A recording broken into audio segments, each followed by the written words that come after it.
Hey guys, what's up? Thanks for tuning into my channel. Today I wanted to do something a little bit different on the vlog.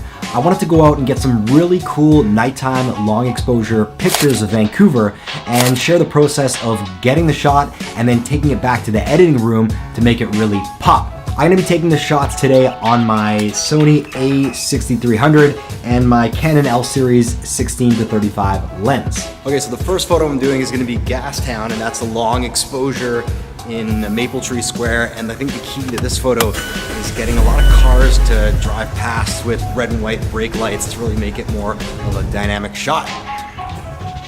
So the first thing I'm going to do is slow down the shutter as slow as it can go to maximize the exposure to the sensor. Then I'm going to turn the F, or the aperture, up to the highest number to maximize the focal distance and make sure my ISO is as low as it can go, and then take my picture.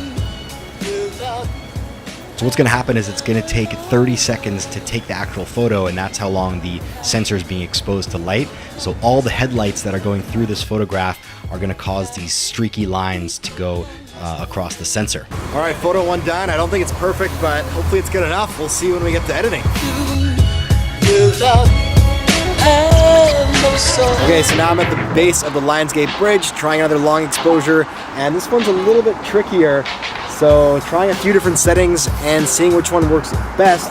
I'm gonna try, I think, doing a few different photos at a few different shutter speeds to maybe interlace them depending on which one comes out best. So basically what's happening is when I have the shutter wide open, I get overexposed and the lights just seem to blow out the photo. But if I don't hold it open enough, then I don't get those kind of skid lines from the brake lights and the headlights passing by. Overall, I think I got some pretty good shots, but now time to take it to the editing room and see how it works out. Okay, so here is the first photo of Gastown, which I imported into Lightroom, and this is the original photo, so no edits have been made. The photo came out pretty cool. The streak lines that you get from the headlights, those are what I really wanted, and I got some good ones here. But the photo definitely needs some work to bring out some of the shadows and make a couple adjustments. So I went ahead and did that, and here is the result of this photo. Edited, brightened up the shadows. One thing about the photo though I noticed is that cars were coming down this street as well. So there was these streaky lines that came this way, which I really wanted in the photo.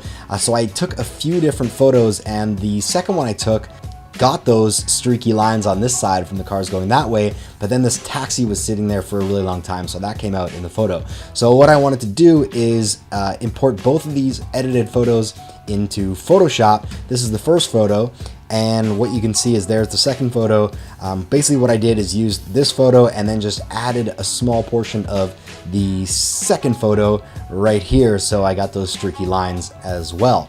The other part is the sky looked pretty bland and gray, so I wanted to add a little bit of detail. So I just had this starry photograph, which I will show you here, and all I did was just made a simple mask to add those stars into the top. And that is the final photo. So I think it came out pretty good, really like it, love these streaky lines. And moving on to photo 2. Okay, so back in Lightroom with the second photo, here's the long exposure of the Lionsgate Bridge, which came out really great. This is the unedited photo, so you can see these streaky taillights look awesome. The only thing about the photo is that there's not a lot of detail around the outside of the bridge. The shadows are really dark, so I just wanted to boost the shadows up a little bit, not too much though, because I like the contrast of the dark to the really bright lights. So I went ahead and made some edits so it looks like this now. So you can just see the faint outlines and some basic details of the trees around the bridge. The one other thing I noticed is the sky does look pretty bland. I thought it would be cool to do that same star effect, so I imported the photo into Photoshop here and had that same starry layer, made a basic mask behind the sky and the clouds so those stars poke through behind, and that's photo number 2, done and edited. One thing I wanted to mention about long exposures is you absolutely must use a tripod. Any minute camera movement is going to cause your image to blur, so tripod, tripod, tripod.